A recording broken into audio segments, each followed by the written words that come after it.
ओम शांति। आज 19 सितंबर 2022। आज की ईश्वरी वाणी की मुख्य पंक्तियाँ हैं। मीठे बच्चे, तुम फिर से राजयोग सीख रहे हो। तुम्हें भगवान फिर से पढ़ाते हैं। तुम फिर से राजयोग सीख रहे हो। तुम्हें भगवान फिर से पढ़ाते हैं। तुम राजाई के लिए ये पढ़ाई पढ़ रहे हो। अपनी एम ऑब्जेक्ट सदा याद रखो। प्रश्न है आज का, अभी तुम बच्चे कौन सी तैयारी बहुत खुशी से कर रहे हो? उत्तर है, तुम अपना ये पुराना शरीर छोड़ बाबा के पास जाने की तैयारी बहुत खुशी खुशी से कर रहे हो। एक भगवान की ही याद में शरीर छूटे, गुटखा ना खाना पड़े, ऐसी प्रैक्टिस यहाँ ही करनी है। तुम्हारी अभी स्टूडेंट लाइफ बेपरवाह लाइफ है, इसलिए गुटका प्रूफ बनना है। गीत बजा है, रात के राही थक मत जाना, सुबह की मंजिल दूर नहीं। ओम शांति। रूहानी बच्चे पढ़ रहे हैं। स्टूडेंट जब पढ़ते हैं तो ये जानते हैं कि हम क्या पढ़ते हैं, पढ़ाने वाले को भी जानते हैं और एम ऑब्जेक्ट उद्देश्य और प्राप्ति क्या है वह भी अच्छी तरह से जानते हैं। अभी तुम सब जानते हो कि हम मनुष्य से देवता बन रहे हैं। इस समय हम ब्रह्मा वंशावली ब्राह्मण बने हैं। हमारा एम ऑब्जेक्ट ही है मनुष्य से देवता बनना। तुम क्या पढ़ते हो? राजयोग। ये भी जानते हो हम फिर से राजयोग सीख रहे हैं और पढ़ने वाले कभी ऐसे नहीं कहेंगे कि हम फिर से पढ़ रहे हैं। फिर से पढ़ रहे हैं मतलब हमने 5000 वर्ष पहले भी ये राजयोग सीखा था और अब फिर से पढ़ रहे हैं। यहाँ तुम बच्चों को निश्चय है कि हम फिर से राजयोग सीख रहे हैं जो 5000 वर्ष पहले सीखा था। ये ज्ञान सिर्फ तुम्हारे ही पास है। भगवान फिर से आकर पढ़ाते हैं। ये कोई कम बात थोड़ी ही है। ये भी बच्चों को पता है कि भगवान एक है और भक्त अनेक हैं। इससे सिद्ध होता है कि बाबा एक और बच्चे अनेक होते हैं। बाप को क्रिएटर तो सब मानेंगे, रचना को रचता द्वारा वर्षा मिलता है। रचता है परमपिता परमात्मा शिव, शिव बाबा, और रचना है पूरी हम सब बच्चे, पूरी ये जितनी भी ये सृष्टि मात्र की आत्माएं हैं, सब जो है रचना की, रचता की क्रिएशन है। रात को प्रश्न पूछा था ना, बाप को कैसे पहचाना जाए? बाप खुद कहते हैं, हमने तुमको बच्चा बनाया है, हमने तुमको बच्चा बनाया है, तब तो सामने बैठे हो। हम तुमको फिर से मनुष्य से देवता बना रहे हैं, राजयोग सिखा रहे हैं, जिससे तुम सो लक्ष्मी नारायण बनेंगे। एम ऑब्जेक्ट बुद्धि में रहनी चाहिए ना। तुम्हारी बुद्धि में है लक्ष्मी नारायण का राज्य था तो एक ही राज्य था, सारे विश्व पर राज्य था। तो तुम बच्चों को चित्रों पर बैठ समझाना है हम क्या पढ़ रहे हैं। ये है एम ऑब्जेक्ट। स्कूल में बच्चे पढ़ते हैं तो माता पिता भी जानते हैं क्या पढ़ रहे हैं। यहाँ तुम फिर से राजाई के लिए पढ़ रहे हो तो तुमको मित्र संबंधियों को भी बतलाना पड़े। हम इस गीता पाठशाला में राजयोग सीखते हैं जिससे हम राजाओं का राजा बनेंगे। राजाओं का राजा का मतलब होता है कि जो द्वापर से जो है जो राजाएं होते हैं, जो जितने जो है राजाई होते हैं तो जो है उनके भी हम राजा बनेंगे।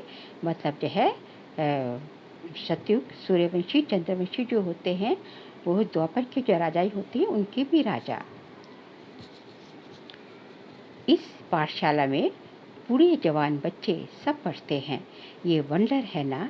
पाठशाला में तो ऐसा होता नहीं, इसलिए इसको सत्संग भी कहा जाता है। सत्संग में तो सब आते हैं, परंतु वह ऐसे नहीं कहेंगे कि हम राजयोग सीखने जाते हैं। उनको कोई भगवान तो नहीं पढ़ाते हैं, तुमको तो भगवान खुद पढ़ा रहे हैं, भगवान हमें स्वयं जो है भगवान पढ़ा रहे हैं। ये चित्र तो घर घर में होना चाहिए। माता पिता मित्र संबंधी जो भी आए उनको समझाना है कि हम यह पढ़ रहे हैं। ये पढ़ाई तो बहुत सहज है, नाम ही है सहज ज्ञान सहज राजयोग। राजा जनक को भी सेकंड में ज्ञान मिला और जीवन मुक्त हुआ। मनुष्य भी कहते हैं हमको जनक मिसल ज्ञान चाहिए, जो हम गृहस्थ में रहते पा सके। गृहस्थ में रहते जीवन मुक्त अवस्था का अनुभव किसको हुआ? राजा जनक को। क्या बने वो जो है, उनको क्या क्या आया? उनको जो है पूरे इस संसार से क्या आ गया? उनको इस पूरे संसार से जो है एकदम जो है एकदम क्या हो गया, जिससे कि जो है उससे उनको जो है घर गृहस्थ में रहते जो है घर गृहस्थ में रहते सारे काम करते जो है वो जो है क्या बनी? कर्मेंद्रियों के मालिक बनी जो है। और जो है उनको जो है सब जो है जितना भी जो है सारी जो है राजा ही करते थे, सब कुछ करते थे। लेकिन जो है अपने जो है मन बुद्धि से क्या थे? बिल्कुल ही जो है वानप्रस्थ थे। बिल्कुल जो है उनको वैराग्य आया हुआ था इस दुनिया से।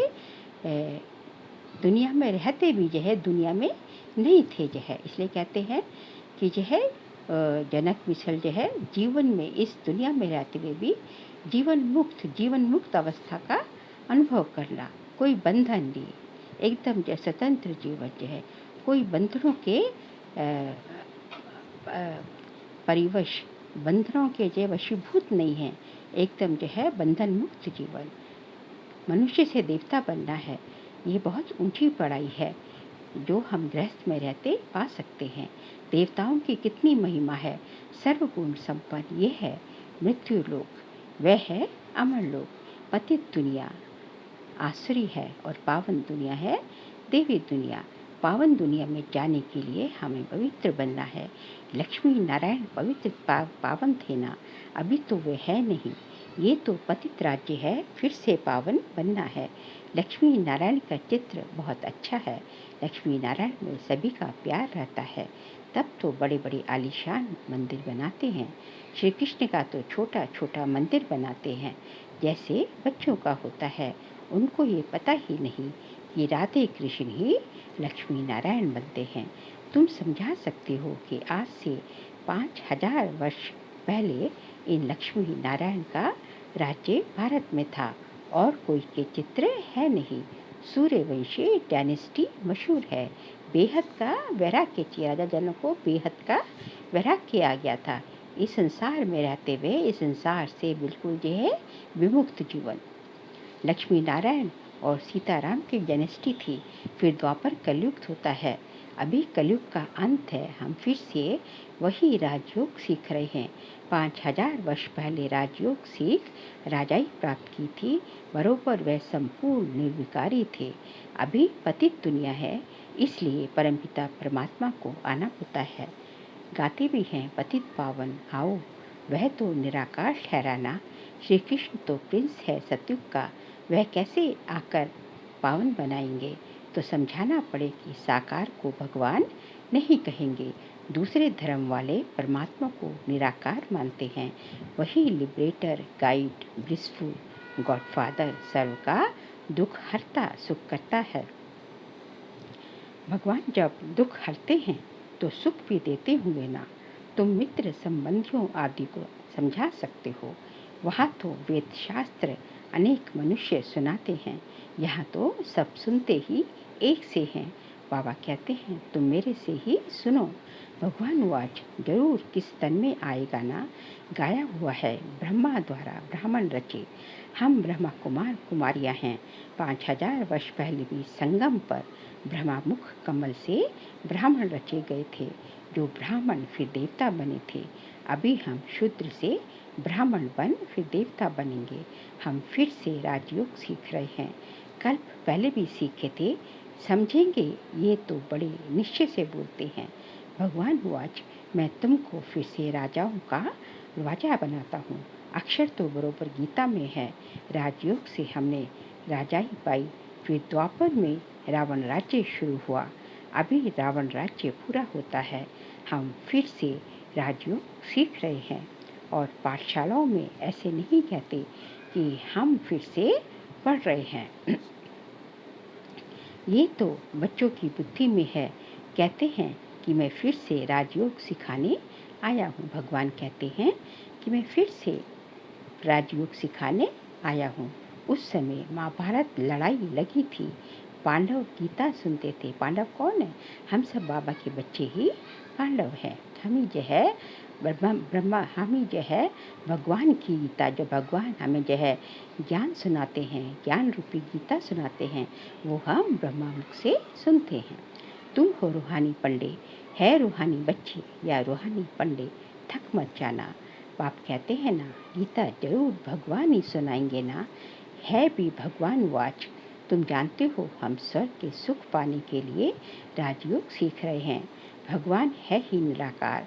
शिव जयंती मनाते हैं तो जरूर जन्म लेकर कुछ किया होगा ना, वर्षा दिया होगा। बरोबर सतयुग में सूर्यवंशी देवता थे। डिनेस्टी में तो बहुत होते हैं ना, जैसे Edward the first, second, third, उन्हों की भी डिनेस्टी चलती है। ये भी ऐसे है। तुम बच्चे चित्रों पर अच्छी रीति समझा सकते हो। ये ब्रह्मा कहते हैं मैं थोड़े ही भगवान हूँ, बनाने वाला तो दूसरा होगा ना। मैं कहाँ से सीखा? अगर हमारा मनुष्य गुरु होता तो गुरु से लाखों करोड़ों सीखने वाले चाहिए। सिर्फ यही सीखा क्या? और सब चेले कहाँ गए? यहाँ तो है ही भगवान वाच। उसने ये राज समझाया है। ये चित्र कैसे बैठ निकलवाए हैं। लक्ष्मी नारायण बचपन में राधे कृष्ण थे। गीता का भगवान कहते हैं मैं कल्प के संगम युग पर आता हूँ। प्रलय की तो बात ही नहीं। तुम भी कहते हो हम फिर से देवता बन रहे हैं। शिव जयंती भी गाई जाती है। लाखों वर्ष तो नहीं हुए। बाप बैठ समझाते हैं इन शास्त्रों आदि में कोई सार नहीं है। ये पढ़ते पढ़ते तुम्हारी कला उतरती गई है। अभी तो कोई कला नहीं रही है, क्योंकि द्वापर से तो जो है वेद शास्त्र सब कुछ जो है हमने जो है पढ़ा है। हमने उपनिषद सब पढ़े हैं, लेकिन उससे क्या हुआ है, कलाएं उतरती गई जो है, उतरते नीचे ही उतरते गए। तो बाबा कहते हैं कि भक्ति से कोई भी मेरे से मिल नहीं सकता, मुझे आना ही पड़ता है। तुम कहते हो भगवान किस न किस रूप में आएगा। श्री कृष्ण तो है ही सतयुग का फर्स्ट प्रिंस। शिव तो है ही निराकार। वह जरूर किसमें आया होगा ना। पतित पावन है तो जरूर कलयुग के अंत में आया होगा। तभी तो जो है कलयुग के अंत में आकर तो जब सारा जो है सृष्टि जो है पतित बन गई है, पतित सृष्टि को पावन बनाया होगा। श्री कृष्ण को द्वापर में ले गए हैं, ये तो शोभता नहीं। बाबा कहते हैं मैं आता ही हूँ संगम पर। इस बूट अर्थात ब्रह्मा में मैं फिट होता हूँ। इस जय आज बाबा ने ब्रह्मा को बूट कहा। इस लॉन्ग बूट में मैं जो है इसके तन में मैं प्रवेश करता हूँ। ड्रामा में कोई चेंज नहीं हो सकती। रोला कितना कर दिया है, इसलिए प्रश्न पूछा जाता है गीता का भगवान कौन। ये बड़ी जरूरी बात है। इसी में सारा रोला है। नर को पलटने और स्वर्ग बनाने वाला कौन? भगवान ही कर सकते हैं। लक्ष्मी नारायण कितने एक्टिव थे। बाबा कहते हैं सिर्फ मुझे याद करो तो इस योग अग्नि से विकर्म विनाश हो जाएंगे। सब तो नहीं समझेंगे। कोई को अच्छा लगता है, परंतु पवित्र रहने की हिम्मत नहीं रखते हैं। अभी देवी देवता धर्म का सैपलिंग लग रहा है। जो कल पहले ब्राह्मण बने होंगे वही बनेंगे। ये कलम भगवान के सिवाय कोई लगा ही नहीं सकता। देवता धर्म वालों को शूद्र से ब्रह्मा मुख वंशावली ब्राह्मण जरूर बनना पड़ेगा, नहीं तो देवता कैसे बनेंगे। विराट रूप पर समझाना होता है। चोटी के ऊपर शिव भी दिखाते हैं। उन्होंने शिव को और ब्राह्मण वर्ण को उड़ा दिया है। ये जो है जितने भी जो चित्र हैं उसमें से क्या है, क्या है, ब्रह्मा विष्णु और शंकर को दिखाया है, और जो है ऊपर जो है चोटी शिव को भी नहीं दिखाया। और जो वर्ण जो बताए हैं वो ब्राह्मण ब्राह्मण तो बताया ही नहीं है, देवता, क्षत्रिय, वैश्य, शूद्र और फिर ब्राह्मण वर्ण को उड़ा दिया, ब्राह्मण वर्ण नहीं दिखाया है। बाकी देवता, क्षत्रिय, वैश्य, शूद्र दिखा दिए हैं। विराट रूप दिखाते हुए विष्णु के रूप में हैं। ये नॉलेज समझने की है। मनुष्य कैसे 84 जन्मों का चक्र लगाते हैं और कोई ये नॉलेज नहीं जानते हैं। बाबा कहते हैं ये नॉलेज ही प्रायलोप हो जाती है, परंपरा चल ना सके। सतयुग में जाके सतयुग त्रेता में ये नॉलेज नहीं रहती, प्रायलोप हो जाती है। सतयुग त्रेता में जो संगम पर जो बाबा ये नॉलेज देते हैं उसकी प्रारब्ध जो है सतयुग त्रेता में मनुष्य पाते हैं, देवता पाते हैं। परंपरा चल न सके। स्वदर्शन चक्र देवताओं को नहीं है, ये तुमको है, परंतु तुम तो संपूर्ण बने नहीं हो। तो निशानी किसको दे दी है? देवताओं को दे दी है दरअसल हकीकत में हमारे अलंकार हैं, हमारे पास है। हम स्वदर्शन चक्र, ब्राह्मण स्वदर्शन चक्र फिराते हैं, लेकिन हम अभी संपूर्ण नहीं हैं, तो इसलिए ये अलंकार सारी निशानियाँ देवताओं को दे दी है। स्वदर्शन चक्र फिराते, कमल पुष्प समान बनते, शंख ध्वनि करते, तुम देवता बन जाएंगे। स्वदर्शन चक्र, कमल पुष्प, शंख ध्वनि और चौथा है गदा। ये सब चारों किसको दिखाए हैं? ये देवताओं के अलंकार दिखाए। देवता गदा से हम जो है क्या करते हैं? माया का गला काटते। स्वदर्शन चक्र से सृष्टि रूपी जो है चक्र फिराते हैं और कमल पुष्प समान जो है पवित्र बनते हैं। और शंख दिखाया है सिंबॉलिक कि हम जो है ज्ञान की शंख ध्वनि करते हैं। शिव बाबा ब्रह्मा द्वारा विष्णुपुरी स्थापन कर रहे हैं। ये बातें कोई की बुद्धि में नहीं है। भगवान पढ़ाते हैं, हम विश्व के मालिक बनते हैं, तो कितना ना हर्षित होना चाहिए। Student life is the best life. पढ़ाई की लाइफ बेपरवाह अच्छी रहती है, पीछे तो जाल में फंस जाते हैं। स्टूडेंट लाइफ क्या है? दी बेस्ट लाइफ है, क्योंकि जो उस टाइम न किसी बात की चिंता न परवाह, बाद में तो सब झमेले शुरू हो जाते हैं, तो जाल में फंसते जाते हैं। इसलिए जो इस टाइम की जो हमारी स्टूडेंट लाइफ है, जो हमें बाबा पढ़ाते हैं, जो हम इस टाइम जो है बाबा के जो है बच्चे बनकर जो है सारा जो है संगम युग जो पुरुषोत्तम संगम युग है, ये जो है इसीलिए इस युग को क्या कहा जाता है? इस युग को तभी जो है डायमंड एज कहा जाता है। हीरे माफिक जीवन, हीरे तुल्य जीवन। पीछे तो जाल में फंस जाते हैं। कितने दुख की बात है। सतयुग में कोई बात नहीं, खुशी खुशी से शरीर छोड़ते हैं। घुट घुट कर मरना रावण राज्य में होता है। वहाँ तो सतयुग त्रेता में तो इच्छा से शरीर छोड़ते, पता होता है कि अभी हमारा ये पुराना चोला जो है छूट रहा है और हम नए जाके यहाँ लेके यहाँ बच्चे बनेंगे। तुम खुशी से तैयार कर रहे हो कि हम कब बाबा के पास जाएं। बैठे ही इसलिए हैं पुराना शरीर छोड़ जाए। फिर 21 जन्म गुटखा खाने की बात नहीं। इस जन्म में गुटखा बिल्कुल नहीं खाना है। पति से पावन बन रहे हैं, बहुत खुशी में रहना है। अच्छा, यहाँ से सूक्ष्म वतन में जाते हैं, वह भी अच्छा है, फरिश्ता तो बनना है ना। आधा कल्प तो गुटखा खाते आए हैं, अब बाबा के पास जाए। जब यह वापसी का रिटर्न जर्नी होती है, तब वाया सूक्ष्म वतन जाते हैं। मूल वतन सूक्ष्म वतन की जो है कारोबारी संगम युग पर चलता है, तो जिस टाइम वापस रिटर्न जर्नी होती सब आत्माओं की, तो जो है वाया सूक्ष्म वतन होती है। और जब वहाँ से ऊपर से मूल वतन से नीचे उतरते हैं, तब डायरेक्ट जो है नीचे इस सृष्टि पर आते हैं। आधा कल्प तो गुटखा खाते आए हैं, अब बाबा के पास जाएं। खुशी से तैयारी कर रहे हैं, गुटखा प्रूफ यहाँ बनना है। ऐसे सन्यासी भी बहुत होते हैं जो बैठे बैठे शरीर छोड़ देते हैं। सन्नाटा हो जाता है, समझते हैं हम ब्रह्म में लीन हो जाएंगे, जानते कुछ भी नहीं। जब तक भगवान ना आए तब तक इन बातों का रहस्य समझ ना पाए। शिव बाबा का भंडारा भरपूर है। कहते हैं ना, जिस भंडारे से खाया वह भंडारा भरपूर, काल कंटक दूर। यहाँ तो अकाले मृत्यु होती रहती है। पतित पावन शिव बाबा के भंडारे में जो आता है वह पावन बन जाता है, इसलिए इसको ब्रह्मा भोजन कहा जाता है। इनकी बड़ी महिमा है। ब्रह्मा भोजन की तो इतनी महिमा है कि कहा जाता है कि इस ब्रह्मा भोजन के लिए, ये भोजन जब ब्रह्मा भोजन देवताओं को भी नसीब नहीं होता, वो देवता लोग भी इस ब्रह्मा भोजन के लिए तरसते हैं। योग भी बड़ा अच्छा चाहिए। योग में रह भोजन बनाओ और खाओ तो तुम्हारी बहुत अच्छी उन्नति होगी। उस भोजन में बहुत ताकत आ जाती है। योग में रह तुम भोजन खाओ तो बहुत ताकत मिलेगी और तंदुरुस्त भी रहेंगे।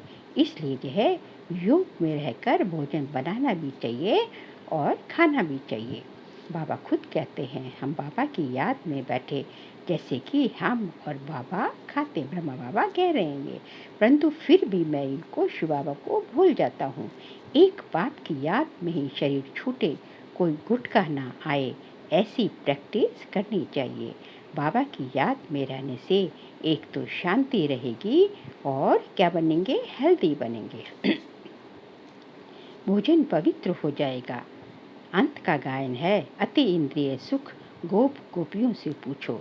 झाड़ में समझानी बहुत अच्छी है। त्रिमूर्ति और गोला भी जरूरी है। दिन प्रतिदिन तुम्हारा नाम बहुत पाला होता जाएगा। दिन प्रतिदिन बाबा कहते हैं कि ब्रह्मा कुमार कुमारियों का नाम बहुत ही मशहूर होता जाएगा। अच्छा मीठे मीठे सिखलते बच्चों प्रति माता पिता बाप दादा का याद प्यार और गुड मॉर्निंग। रूहानी बाप की रूहानी बच्चों को नमस्ते। हम रूहानी बच्चों की रूहानी बाप दादा को नमस्ते नमस्ते नमस्ते। सारे के लिए पॉइंट्स हैं। सदा तंदुरुस्त रहने के लिए याद में रहकर भोजन बनाना व खाना है। भोजन करते समय स्मृति रहे, हम बाबा के पास खा रहे हैं तो भोजन में ताकत भर जाएगी। देवता बनने के लिए शंख ध्वनि करनी है, स्वदर्शन चक्र फिराते रहना है, कमल फूल समान पवित्र रहना है। आज का बाबा का वरदान है, ब्राह्मण जीवन की विशेषता को नेचर बनाने वाले सहज पुरुषार्थी बहो। ब्राह्मण जीवन की विशेषता को नेचर बनाने वाले सहज पुरुषार्थी बहो।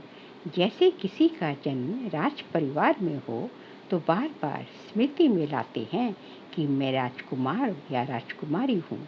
चाहे कर्म रुचि के कारण साधारण भी हो, लेकिन अपने जन्म की विशेषता को नहीं भूलते। ऐसे ब्राह्मण जन्म ही विशेष जन्म है। तो जन्म भी श्रेष्ठ, धर्म भी श्रेष्ठ और कर्म भी श्रेष्ठ। ब्राह्मण जन्म में जन्म भी श्रेष्ठ, धर्म भी श्रेष्ठ और कर्म भी श्रेष्ठ।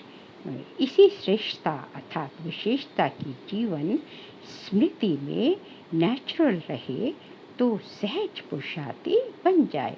ये नेचुरल जीवन में रहे तो बाबा कहते हैं सहज पुरुषार्थी बन जाएंगे।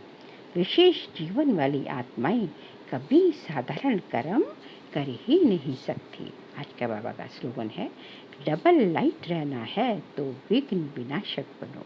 डबल लाइट रहना है तो विघ्न विनाशक बनो। आपको जो है डबल लाइट, आत्मा भी लाइट और शरीर भी लाइट, डबल लाइट रहना है तो क्या करना पड़ेगा, तो विघ्न विनाशक बनना पड़ेगा। खुद के भी विघ्न विनाशक और दूसरों के भी विघ्न विनाशक। तभी जो है स्वयं को स्वयं से भी दुआएं मिलेगी और दूसरों के भी दुख दूर करोगे तो दूसरों के दुआओं के भी पात्र बनेंगे और इसके कारण जो है आप जो है एकदम जो है उड़ती कला में चलते रहेंगे और आत्मा और शरीर जो है दोनों ही जो है ऊपर उठते रहेंगे। अच्छा, ओम शांति।